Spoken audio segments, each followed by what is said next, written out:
किसी गांव में दो मित्र रोहन और संदीप रहते थे। रोहन बहुत ज्यादा धार्मिक प्रवृत्ति का था और वो मानता था कि भगवान उसका हर काम कर देंगे।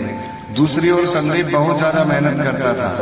एक बार दोनों ने मिलकर कुछ जमीन खरीदी, जिस पर दोनों ने मिलकर फसल उगाने की सोची। अब संदीप तो दिन भर खेत में मेहनत करता, लेकिन रोहन कुछ काम नहीं करता था। वो केवल मंदिर में जाकर भगवान से अच्छी फसल के लिए प्रार्थना करता था। इसी तरह समय बीतता गया और खेत की फसल पककर तैयार हो गई। इसे दोनों ने बाजार में ले जाकर बेच दिया, जिससे उनको अच्छा खासा पैसा मिला। घर आकर संदीप ने रोहन से कहा, देखो दोस्त, खेत में मैंने ज्यादा मेहनत की है, इसलिए इस धन का ज्यादा हिस्सा मुझे मिलना चाहिए।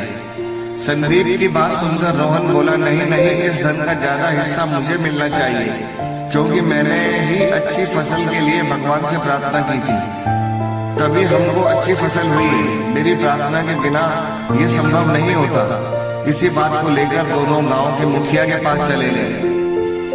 मुखिया ने उन दोनों की बात सुनकर कुछ सोचा और दोनों को एक एक बोरा चावल का दिया, जिनमें कंकड़ मिले हुए थे, और कहा कि तुम दोनों को इनमें से चावल और कंकड़ अलग अलग करके लाना है। तभी मैं निर्णय करूंगा कि फसल के धन का ज्यादा हिस्सा किसको मिलना चाहिए। दोनों दोस्त चावल की बोरी लेकर अपने घर चले गए। संदीप ने तो रात भर जागकर चावल और कंकड़ को अलग कर दिया। रोहन अपनी आदत के अनुसार चावल की बोरी को मंदिर में लेकर गया और भगवान से इसे साफ करने के लिए मदद मांगी। भगवान से इसे साफ करने की प्रार्थना की और करके आराम से सो गया। अगले दिन सुबह संदीप चावल और कंकड़ को अलग अलग करके उसे मुखिया के पास लेकर चला गया। रोहन भी बोरी को मंदिर में उठाकर वापस मुखिया के घर ले आया। रोहन को पूरा भरोसा था कि भगवान ने उसका काम कर दिया होगा। अब मुखिया ने दोनों से पूछा कि बताओ, तुमने कितने चावल साफ किए। इस पर संदीप ने तो जितने थे उतने बता दिए। रोहन ने भी पूरे आत्मविश्वास के साथ अपनी बोरी खोली, लेकिन उसकी बोरी में वैसे के वैसे चावल और कंकड़ पत्थर मिले हुए थे, बिल्कुल साफ नहीं किए थे।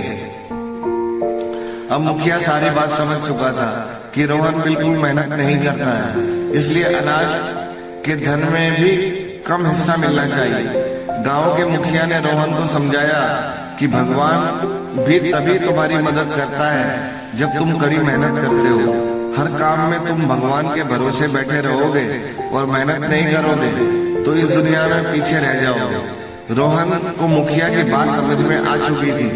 वह संदीप के साथ जमकर मेहनत करने लग गया था। दोस्तों, इस कहानी में हमने क्या सीखा? ये शिक्षा मिलती है कि भगवान से प्रार्थना करना ठीक है, लेकिन साथ ही साथ हमें कड़ी मेहनत भी करनी चाहिए। आपकी किस्मत तभी चमकेगी जब आप 100% अपने काम को देंगे। वो कहते हैं ना, खुद ही को कर बुलंद इतना कि खुदा बंदे से पूछे, बता तेरी रजा क्या है। इसलिए दोस्तों, अपने आप से ईमानदार बने और दबाकर मेहनत करें। आपको सफलता के शिखर पर पहुंचने से कोई नहीं रोक सकता। धन्यवाद। Thank you for watching this video. Don't forget to subscribe, like, share and comment down.